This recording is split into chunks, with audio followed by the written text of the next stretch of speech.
Hello everyone, welcome to the Zorawar classes. मैं सत्यम दुबे आप सबका स्वागत करता हूं जोरावर क्लासेस के इस जर्नी में। हम लोग साथ साथ चल रहे हैं, जिसमें हमारे साथ बहुत सारे बच्चे जुड़ चुके हैं। और जो लोग हमसे आज पहली बार जुड़ रहे हैं वो चैनल को सब्सक्राइब कर लें, प्रेस द बेल आइकन, जिससे उनको टाइम टू टाइम नोटिफिकेशन मिलता रहे। और हमारे जो अदर सोशल मीडिया प्लेटफॉर्म्स हैं वो आपको डिस्क्रिप्शन बॉक्स में लिंक है उनकी, आप वहां से हमसे जुड़ सकते हैं, जैसे कि टेलीग्राम हुआ, ठीक है। और हमारा जो ऐप है वो आपको प्ले स्टोर पे अवेलेबल मिल जाएगा, आप वहां पे जाके सर्च कर सकते हैं। वहां पे केबीएस पीआरटी का जो कोर्स है, इसके पहले 700 से प्लस स्टूडेंट ने अपने आप को एनरोल कर लिया है। आप भी जाइए वहां पे, डेमो क्लासेस लीजिए और अपने आप को एनरोल कीजिए और हमारे साथ की इस जर्नी में आइए। चलिए, आज का जो क्वेश्चन है वो उसके बारे में हम लोग डिस्कस करते हैं, ज्यादा टाइम नहीं वेस्ट करना है। विच of the following sentence is in the passive voice. आपको यहां से क्वेश्चन जो पूछा गया वो पूछा गया पैसिव वॉइस का। याद रखिए, पैसिव वॉइस का जो सेंटेंस होता है उसका बहुत बेसिक सा फॉर्मूला मैंने आपको लास्ट वीडियो में भी बताया था कि हेल्पिंग वर्ब के साथ साथ जो मेन वर्ब होती है ना, उसका थर्ड फॉर्म वो वहां पे यूज होता है, थर्ड फॉर्म यूज होता है, ठीक है। पहला चीज तो ये पहचानना है कि किस सेंटेंस में थर्ड फॉर्म दिया। क्लियर हो गया। दूसरा, आपको ये यूज करना है, आपको ये पहचानना है कि जितने भी टेंसेज आप पढ़ते हो उसमें जो हेल्पिंग वर्ब होती है ना, वो काफी सीधी सीधी यूज होती है। जैसे वॉज के साथ जब आप कोई भी हेल्पिंग वर्ब यूज करते हो, इज के साथ कोई भी हेल्पिंग वर्ब यूज करते हो, तो वो आपकी कंटिन्यूअस फॉर्म में होती है, ठीक है। तो कुछ ऐसे पहचान होती है, ध्यान से समझिएगा। जब आप केवल एक्टिव वॉइस का टेंस पढ़ते हो, तो अगर मान लो मैं टेंस के अंदर इज यूज कर रहा हूं, जैसे ही इज प्लेइंग, तो इसके साथ आईएनजी आता है। लेकिन पैसिव वॉइस में इसी इज के साथ थर्ड फॉर्म आता है, third form of the verb आता है। तो ये आपको पहचानने की जरूरत है। इसी तरह से पास्ट कंटिन्यूअस में जब हम वॉज को यूज करते हैं, ही वॉज प्लेइंग, तो यहां भी देखो क्या आ गया, यहां भी आईएनजी का फॉर्म आ गया। लेकिन जब हम इसी को पैसिव वॉइस में यूज करते हैं वॉज को, ठीक है, क्योंकि इसका जो प्रेजेंट में होता है पास्ट में बनाते हैं तो वॉज हो जाता है। तो इस समय हम यहां पे प्लेड यूज करते हैं, यानी कि थर्ड फॉर्म यूज करते हैं। तो यही सब चीजें आपको ध्यान देना होता है कि जब हम हेल्पिंग वर्ब यूज कर रहे हैं, जैसे इज, आर और एम जब हम यूज करते हैं, तो उसके साथ एक्टिव वॉइस में यानी टेंसेस के केस में आईएनजी का फॉर्म यूज किया जाता है, लेकिन पैसिव वॉइस में इन सब के साथ थर्ड फॉर्म यूज किया जाता है। एंड आपकी नॉलेज के लिए मैं एक और बेसिक सी जानकारी बता देना चाहता हूं, आपको पता भी होना चाहिए। अगर आपको ये सब छोटी छोटी चीजें पता है तो आप एग्जाम के अंदर गलती नहीं करोगे, ठीक है। देखिए, चार ऐसे टेंसेस हैं जिनकी पैसिव वॉइस नहीं बनती है। नंबर फर्स्ट है present perfect, perfect continuous tense, continuous tense, ठीक है, इसकी पैसिव वॉइस नहीं बनेगी। क्लियर हो गया। दूसरा जो है हमारा वो है पास्ट परफेक्ट कंटिन्यूअस टेंस, ठीक है। तीसरा कौन सा है? Future perfect continuous tense. इन तीनों की पैसिव वॉइस नहीं बनती है, बट एक चीज आपको यहां पे ऐड कर लेना है, फ्यूचर कंटिन्यूअस टेंस की भी पैसिव वॉइस नहीं बनती, फ्यूचर कंटिन्यूअस टेंस की भी पैसिव वॉइस नहीं बनती है। सो ये चार ऐसे टेंसेज है जिनकी पैसिव वॉइस नहीं बनेगी। इसका मतलब क्या हुआ कि अगर इनकी हेल्पिंग वर्ब जैसे प्रेजेंट की बात करें, तो यहां पे प्रेजेंट परफेक्ट कंटिन्यूअस की जो हेल्पिंग वर्ब होगी वो क्या होती है? हैज बीन होती है, ठीक है। इस टेंस की हेल्पिंग वर्ब हैज बीन या हैव बीन होती है, ठीक है। लेकिन जब हम परफेक्ट का पैसिव वॉइस बनाते हैं तो उसमें ये हेल्पिंग वर्ब यूज हो जाती है, इसलिए इसका नहीं बनता है। पास्ट की अगर हम बात करें तो इसमें हैड बीन होती है, ठीक है। तो जब हम पास्ट परफेक्ट का पैसिव वॉइस बनाते हैं तो उसमें ये यूज हो जाती है, इसलिए इस टेंस की पैसिव वॉइस नहीं बनती। फ्यूचर परफेक्ट की बात करें तो इसमें विल हैव और शैल हैव आता है, विल हैव और शैल हैव बीन आता है, will have been and shall have been आता है। क्लियर हो गया। तो इस तरह से इनकी जो पैसिव वॉइस है ये आपकी नहीं बनती है, जस्ट बिकॉज ऑफ दैट कि जब हम कंटिन्यूअस की पैसिव वॉइस बनाते हैं तो उसको हम will have been, shall have been में चेंज करते हैं, ठीक है। चलिए मूव करते हैं नेक्स्ट। एंड एक और चीज आप लोग अगर नोट करना चाहते हो तो नोट करके लिख सकते हो कि जो मोडाल्स होते हैं, मोडाल्स अगर वो कंटिन्यूअस के फॉर्म में यूज हुए हैं, ठीक है, कंटिन्यूअस के फॉर्म में यूज हुए हैं, तो इनकी भी पैसिव वॉइस पॉसिबल नहीं है, ठीक है, इनकी भी जो पैसिव वॉइस है वो पॉसिबल नहीं है, नॉट पॉसिबल। क्लियर हो गया। तो इस तरह से 5 ऐसे टर्म्स हैं जिनकी पैसिव वॉइस पॉसिबल ही नहीं होती है। तो जब भी आप एग्जाम के अंदर बैठो तो आपको देख के तुरंत अंदाजा लगा लेना है कि उनकी पैसिव वॉइस पॉसिबल नहीं होती, और कोई भी पैसिव वॉइस जो होती है अगर वो फ्यूचर में है तो उसके साथ हैव और हैज आएगा। तो देखिए यहाँ पे हमें पैसिव वॉइस सेंटेंस को छांटने के लिए कहा गया है। पहले ही सेंटेंस में आपको देख के ही डाउट हो जाएगा, according to only this rule, कि आपको साफ साफ दिख रहा है वॉज लिखा गया है, तो वॉज के साथ अगर वो सेंटेंस एक्टिव वॉइस का है तो उसमें आईएनजी फॉर्म आना चाहिए, लेकिन यहां पे आ क्या रहा है, मेड आ रहा है। अगर आईएनजी फॉर्म आएगा तो मेकिंग आना चाहिए, ठीक है, लेकिन यहां पे क्या आ रहा है, मेड आ रहा है। He was made to surrender his passport. Clear हो गया कि उसने क्या किया, वो अपने पासपोर्ट को सरेंडर करने के लिए तैयार हो गया। क्लियर है। चलिए, तो यही हमारा आंसर होगा, क्योंकि इसमें जो थर्ड फॉर्म है मेक का वो क्या आ गया, मेड आ गया। नेक्स्ट है दे फीड द लायंस। तो यहां पे सीधा सीधा है भैया कि दे फीड द लायंस, यहां पे जो सब्जेक्ट है यही वर्क कर रहा है। क्लियर हो गया। नेक्स्ट है अ जेली फिश स्टंग। अब देखो हमारा आंसर तो मिल ही गया है, तो बाकी सब ढूंढने से कोई मतलब नहीं है। यहाँ पे अ जेली फिश स्टंग हर।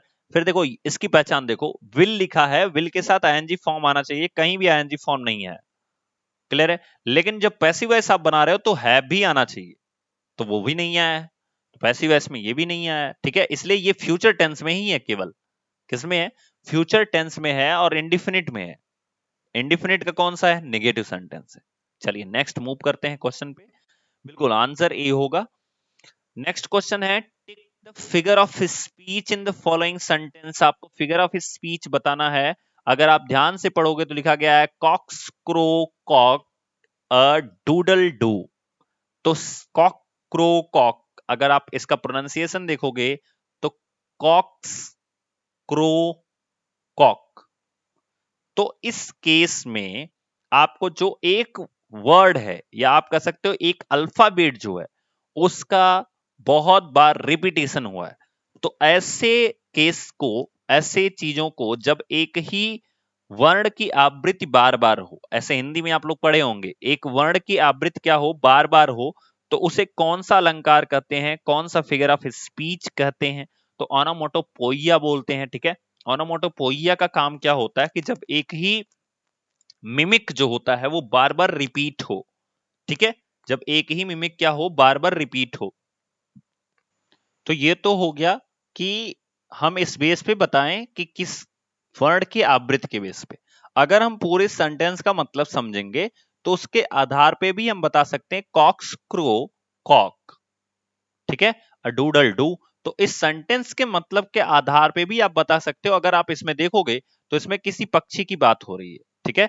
तो जहां पे वर्ड्स बर्ड्स के साउंड की बात होती है, याद रखना ये बहुत छोटी सी ट्रिक है, कि जहां पे बर्ड्स के साउंड की बात होती है वो ऑनोमोटोपोइया कहलाता है। बर्ड्स के साउंड के बात, एनिमल के साउंड की बात हो, एनिमल साउंड की बात हो, ठीक है, बर्ड साउंड, एनिमल साउंड, ठीक है, लेक्स की, सीज की, जो लेक होती हैं, झीलें जो होती हैं, उसके बाद समुद्र जो होते हैं, इनकी आवाजों के, इनके झरनों के आवाजों के बारे में बात हो। ठीक है।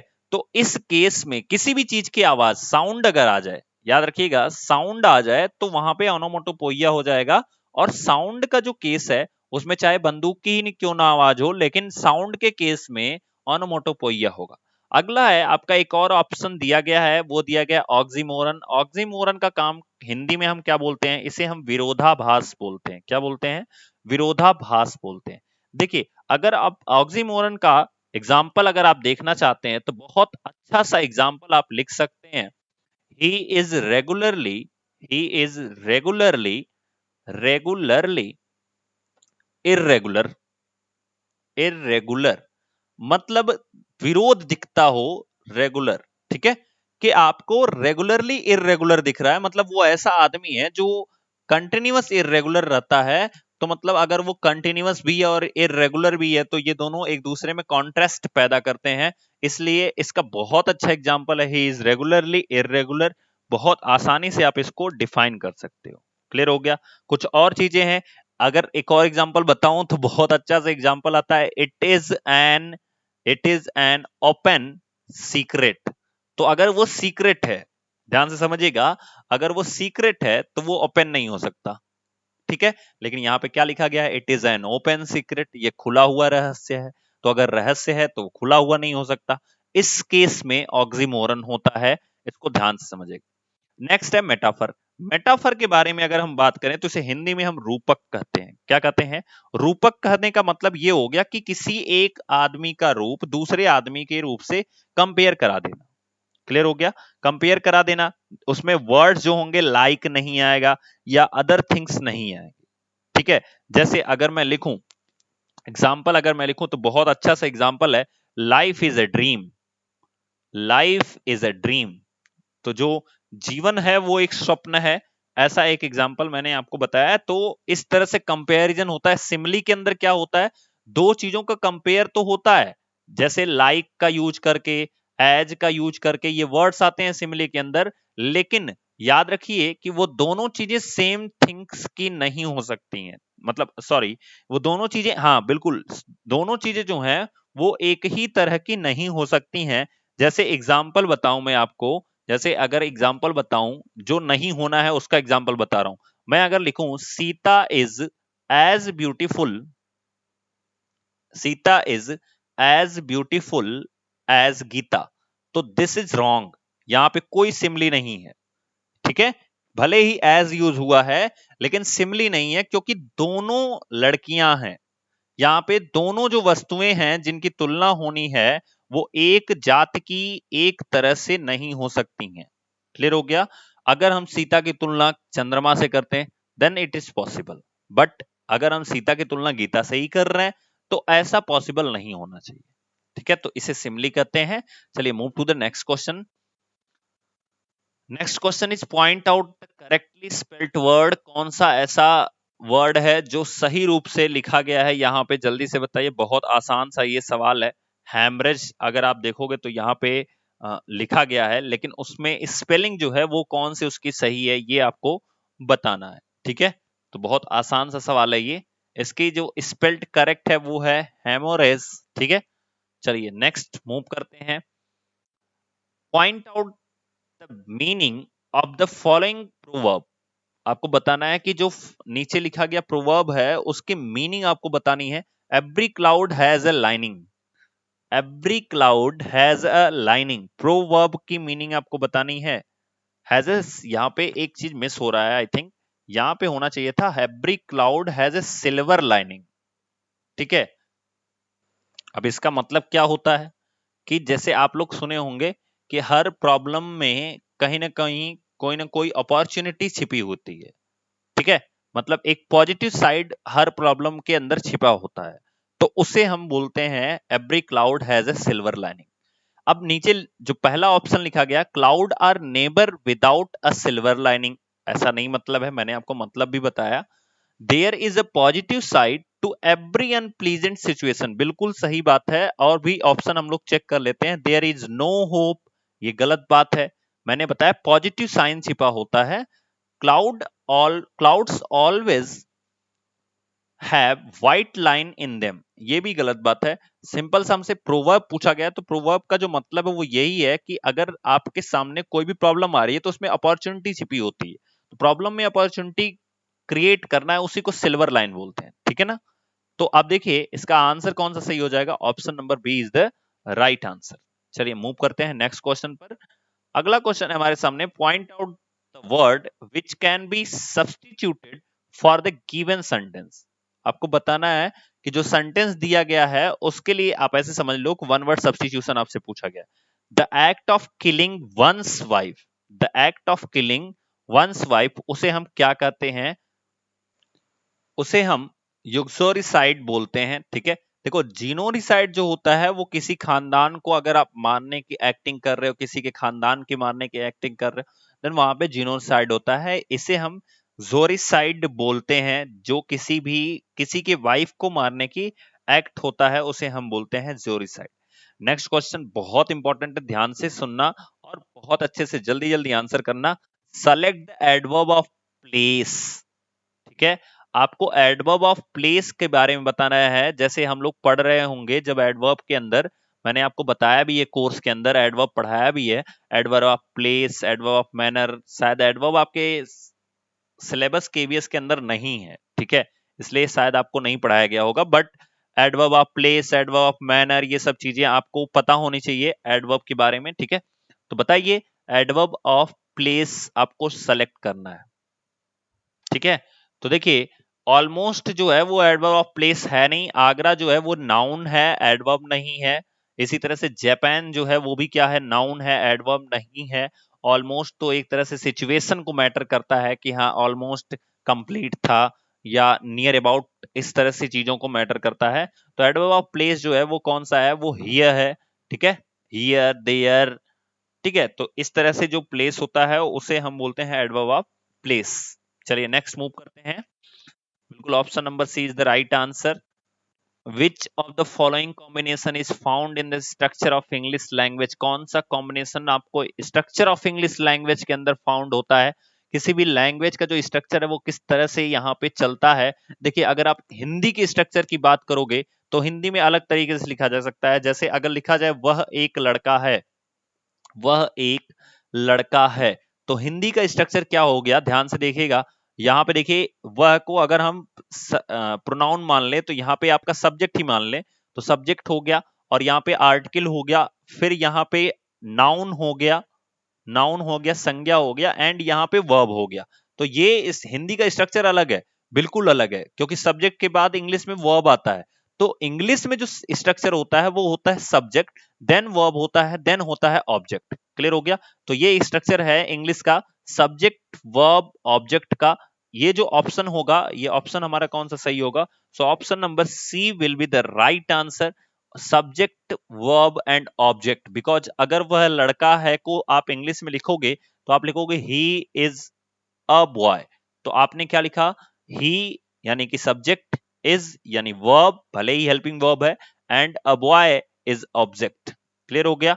तो इस तरह से जो इंग्लिश के structure, language structure of English language का जो स्ट्रक्चर है वो है सब्जेक्ट, वर्ब एंड ऑब्जेक्ट का। क्लियर है? चलिए move to the next question, अगले क्वेश्चन पे हम लोग पढ़ते हैं।